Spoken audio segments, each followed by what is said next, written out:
साहेब मला सांगा की आज आपण ज्या ठिकाणी उभा टाकलोय त्या बाबतीत आपण वारंवार सांगत आलेला आहात की मी या ठिकाणी जन्मलोय, लहानाचा मोठा झालोय आणि त्या ठिकाणची परिस्थिती पाहण्यासाठी सुद्धा आता अनेक जण या ठिकाणी आपण आलोय.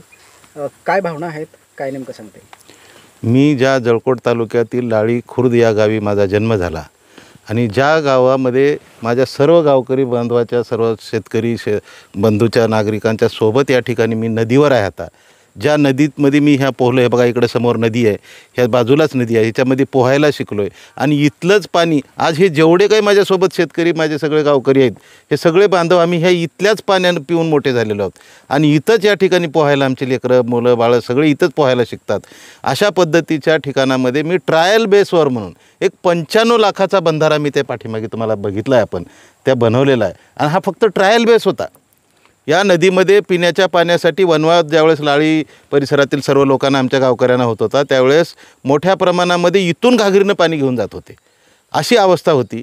मग या ठिकाणी 95 लाखामध्ये या ठिकाणी बॅरेजेस निर्माण केलं. मी वारंवार आमच्या लोकप्रतिनिधींना विनंती करून सांगतो आहे की आपण जे घाट घातलेला आहे लूटमाप करण्याचा, शेतकऱ्याच्या नावाखाली फसवण्याचा, अधिकारी आणि आपण संगनमतानं करून जे ही जी टोळी तयार झालेली आहे, मला वाटतं या नदीचा तुम्ही दुरुपयोग घेताय आणि स्वतःसाठी भोगण्यासाठी, म्हणजे एक प्रकारचा लूटमाप करण्यासाठी जर ह्या नदीचा जर वापर करून जर तुम्ही जर इथं लूटमार करणार असाल, तर माझं चिंतन मनन या ठिकाणी जर पोहायला शिकला असेल, इथंच पाणी पिऊन मोठा झाला असेल, तर ही नदीची लांबी, रुंदी, उंची किती आहे याचं मोजमाप लक्षात ठेवून मी विनंती वारंवार करायला लागलो आहे. मी माननीय महाराष्ट्राचे मुख्यमंत्री, उपमुख्यमंत्री, इरिगेशनचे सचिव, सगळ्या लोकांना मी कल्पना दिलेली आहे की बाबा हे जे होऊ घातलेलं आहे हे कुठेतरी चौकशी करा आणि हे थांबवा. 116,36,00,000 रुपयामध्ये जी तेरू नदी उदगीर तालुक्यातील हंडरगुळी गावापासून सुरुवात झालेली आहे, हंडरगुळीचा जे तिरू प्रकल्प जर पूर्ण झाला त्याच्यानंतर गव्हाणपर्यंत हे उदगीर आणि जळकोट तालुक्यातील मतदारसंघामधील ही नदी वाहते. त्यामध्ये 2-2, 3-3 किलोमीटरच्या अंतरावर जर फक्त 5-5 कोटीची जरी बंधारे याच पैशातून जर बांधले असते, तरीसुद्धा हा पैसा निश्चित रूपानं जळकोट तालुक्यातील आणि उदगीर तालुक्यातील सर्व शेतकऱ्याला आणि आजूबाजूच्या गावकऱ्याला पिण्याच्या पाण्यासाठी सुद्धा फायदा झाला असता. म्हणून मी या ठिकाणी वारंवार सूचना करून देखील घाईगर्दीमध्ये अधिकारी, ठेकेदार आणि लोकप्रतिनिधींनी आता मला वाटतं 7-8 महिन्यामध्ये तिरूच्या नदीवर केटीवे 2091-92 साली बनवलेले जे 5-6 लाख रुपयाचे होते, त्याला आधार धरून, त्याला कुठलंही पाणी प्रमाणपत्र उपलब्ध नसताना, कुठल्याही पद्धतीचं शेतकऱ्याचं नुकसान झालं तर त्याला मावेजा मिळत नसताना देखील त्या ठिकाणी अत्यंत दिशाभूल करून चातुर्य बुद्धिपराच्या पद्धतीनं या ठिकाणी बॅरेजेस बनवण्याचा प्रयत्न केलेला आहे, तेही ऑटोमॅटिक बॅरेजेस. आणि हे ऑटोमॅटिक बॅरेजेस कुठं व्हायला पाहिजे? आज आपण पत्रकारात, टी व्ही मीडिया, प्रेस मीडियाच्या माध्यमातून तुम्ही लक्षात आणून दिलं पाहिजे. मी तर आणून देतो आहे, पण त्या ठिकाणी मला कुठेतरी साहेब कुठल्या आविर्भावात बोलतायत आम्हाला लक्षात नाही. आजचंच त्यांचं मी भाषण ऐकलं. मी सच्चा कार्यकर्ता आहे आणि इथला रक्षक आहे.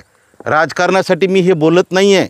या जळकोट तालुक्यातील आणि उदगीर तालुक्यातील शेतकरी आणि शेतमजूर, गोरगरीब जनतेच्या पिण्याच्या पाण्याचा प्रश्न मिटावा आणि आजूबाजूच्या शेतकऱ्यांना त्याचा फायदा व्हावा, यासाठी मी या ठिकाणी आवाज उठवण्याचा प्रयत्न करत आहे. परंतु आपण शेतकऱ्यांना जर दिशाभूल करण्याचा जर प्रयत्न करत असाल आणि आपण राजरोसपणे लूटमाप करण्याचा प्रयत्न करत असाल, तर मी आणखीनही आपल्या माध्यमातून, पत्रकार बांधवाच्या माध्यमातून मी विनंती करणार आहे की कुठल्याही यंत्रणेनं, चिकित्सक यंत्रणेनं याची तपासणी करावी आणि जर दोषी असतील तर निश्चित रूपाने त्यांच्यावर कायदेशीर कठोर कारवाई करावी आणि झालेल्या नुकसान भरपाईला त्यांना दावेदार धरून जे काही योग्य ती शिक्षा देता येईल ती द्यावी, अन्यथा मी शिक्षा भोगायला तयार आहे. हे डंके के चोट पर मी सांगतो. मी राजकारणाचा अभिलाषी नाही आहे.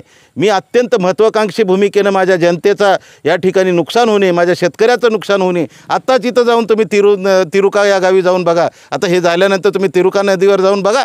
तिरुका गावामध्ये त्या ठिकाणी सुद्धा काही दिशाभूल करून शेतकऱ्याला काही त्या ठिकाणी विरोधात कशा पद्धतीनं म्हणजे स्टेटमेंट घेता येईल ह्याचासुद्धा प्रयत्न सुरू आहे.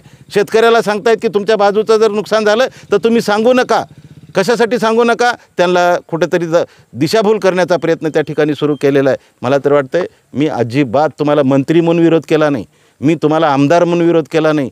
मी तुम्हाला माझा विरोधक म्हणून तुम्हाला विरोध केला नाही. मी माझ्या शेतकऱ्याच्या हितासाठी आणि माझ्या नदीच्या कडेनं असलेल्या गावकऱ्यांना पिण्याच्या पाण्यासाठी या ठिकाणी शिस्तबद्ध अशा पद्धतीचे बॅरेजेस झाले पाहिजे आणि साखळी बंधारे निर्माण झाले पाहिजे. 116 कोटीमध्ये जर मी सांगितल्याबरोबर जर तुम्ही जर घाई गर्दीमध्ये हे बॅरेजेस न बनवता लूटमाप करण्यासाठी घाई न करता जर तुम्ही 5-5 कोटीचं जर बॅरेजेस जर साखळी बंधाऱ्या पद्धतीनं जर बनवलं असतं तर मला वाटतं मी तुम्हाला पूजा आरती करायला लावली असती प्रत्येक गावामध्ये घेऊन जाऊन. संजय बनसोडे साहेब, अजिबात आविर्भावामध्ये येऊन दिशाभूल करण्याचा प्रयत्न करू नका. तुम्हाला इथंच तर काय, तुम्ही जिथं तुम्ही ज्या देवाला मानाल, तुमच्या आईवडिलाला ज्या जन्माला आलात ते सुद्धा तुम्हाला माफ करणार नाहीत. एवढ्या पद्धतीचं षडयंत्र तुम्ही रचण्याचा प्रयत्न करू नका. हा सुधाकर भालेराव अंतरात्म्यातून त्या ठिकाणी आवाज देतोय की तुम्ही चूक केली आहे, ते चूक सुधारण्याचा प्रयत्न करा. सुधाकर भालेरावला बदनाम करण्यासाठी आणि राजकारण करण्यासाठी जर तुम्ही प्रयत्न करत असाल तर याद राखा, मी जरी माफ केलो असेल तर तुम्हाला वरचा माफ करणार नाही, हे याद राखा. तुम्ही संजय बनसोडेंचे पाय नक्कीच मंत्री महोदयांचे पाय खोलात गेलेले आहेत आणि त्यांच्या लक्षात आलेलं आहे. जर ह्याची चौकशी झाली तर याच्यामध्ये आपण फसायला नको म्हणून अधिकाऱ्यावर नाव ठेवावं. आजचं त्यांचं भाषण बघा, मला माहीत नाही ते कधी भाषण केलं ते मला माहीत. माझ्याकडे व्हॉट्सअपवर आलं ते मी व्हॉट्सअपवर बघितलं आणि त्याच्यामध्ये सांगतात की भालेराव साहेब गुंगीत आहेत, धुंदीत आहेत. मी काय दारू पित नाही, मला काय गुंगी यायला काय, मी काही रात्री झोपलो नव्हतो, अशातली बाब नाही.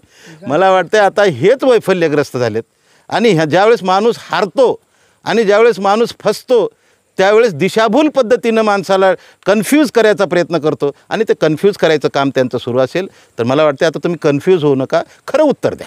अधिकाऱ्यांना त्यांनी आता दोषी करायला हां, आता त्यांना माहीत आहे अडकून कोण अडकणार आहे, अधिकारी अडकणार आहेत.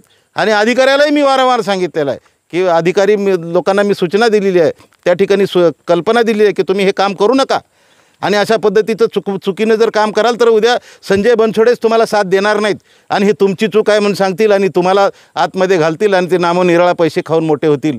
त्यासाठी तुम्ही विनंती तुम्हाला आजही करतो, कारण त्या नदीवर मी पिलोय पाणी, त्या नदीचं मला लांबी, रुंदी, उंची, खोली सगळं माहिती आहे. मी हात जोडून विनंती करतो, पण त्या अधिकाऱ्यावर दबाव टाकल्यानंतर ते तर काय करणार बिचारे. अशा पद्धतीची भूमिका त्यांची दुटप्पी असेल तर मला वाटतं ज्या जनतेने आशीर्वाद दिला आहे तीच जनता नक्कीच काय करेल ते आता तुम्ही येणाऱ्या काळात बघा. पक्षाच्या माध्यमातून तुमच्यावरती वरिष्ठ पातळीवरती दबाव आणण्याचा सुद्धा प्रयत्न संजय बनसोडेच्या माध्यमातून सुरू आहे, अशी ही चर्चा आहे. काय एकंदरीत वास्तव आहे? मला वाटतं मी राजकारणासाठी हा विषय मांडलेला नाही. मी आजही माझ्या पक्ष नेतृत्वाला माझी विनंती करेन की ज्या नदीवर मी पाणी पिऊन मोठा झालो आहे, ज्या गावात माझा जन्म झाला, ज्या गावच्या लोकांना पिण्याच्या पाण्याची व्यवस्था या नदीवर करण्याचा मला आशीर्वाद त्या ठिकाणी मिळाला आणि त्याच नदीवरून मी आज बोलतो आहे तुम्हाला की त्या ठिकाणी कुठल्याही पद्धतीनं संजय बनसोडेने केलेला आरोप सिद्ध करून दाखवावं. मी राजकारण सोडून देतो, जीवनातून संन्यास घेतो. मी राजकारणातला हपापलेला माणूस नाही आहे. मी या ठिकाणी सत्य त्या ठिकाणी तुमच्यासमोर मांडत असेल आणि अशा पद्धतीनं कुरघोड्या करून मलासुद्धा त्या निवडणुकीमध्ये अशाच पद्धतीनं काही दलाल प्रवृत्तीच्या लोकांनी सुधाकर भालेराव निवडून येणार नाहीत अशा पद्धतीची भूमिका घेऊन मला वरिष्ठांपर्यंत वेगळ्या पद्धतीनं, कारण माझा स्वभाव नाही आहे की जाऊन पुढे करणे आणि खोटं बोलणे हे माझा स्वभाव नसल्यामुळं मला यावेळी जरी मला डावलण्याचा प्रयत्न केला तर माझ्या पक्ष नेतृत्वाला माहीत आहे. माननीय महाराष्ट्राचे नेतृत्व करणारे एक खंबीर नेतृत्व देवेंद्र फडणवीस साहेब आहेत. या ठिकाणी प्रदेशाचे अध्यक्ष चंद्रशेखर बावनकुळे साहेब आहेत. या सगळ्यांच्या नेतृत्वात सर्व भारतीय जनतेचे पार्टीचे ज्येष्ठ नेतृत्व मला लहानपणापासून ओळखते. 2009मध्ये मराठवाड्याच्या 8 जिल्ह्यामध्ये फक्त 2 आमदार होतं. कैलासवासी स्वर्गीय गोपीनाथ मुंडे साहेब लोकनेते, त्यांच्या कन्या पंकजाताई मुंडे आणि सुधाकर भालेराव. 8 जिल्ह्यामध्ये 2 आमदार होतो. 2014ला कंटिन्यू झालो. 2019ला काही प्रवृत्तीच्या लोकांनी मला रोखण्याचा प्रयत्न केला. मला त्या राजकारणाशी फार मी काही घनिष्ठ अशा पद्धतीनं काही फेविकल लावून बसलेला प्राणी नाही आहे. मी निश्चित रूपाने मला जनतेनं जर आशीर्वाद दिला तर पुन्हा जनतेच्या समोर जाण्याची माझी तयारी असेल, परंतु चुकीचं काम होत असेल तर त्याला रोखल्याशिवाय राहणार नाही. हा खंबीर विश्वास घेऊन तुमच्यासमोर मी बोलत आहे.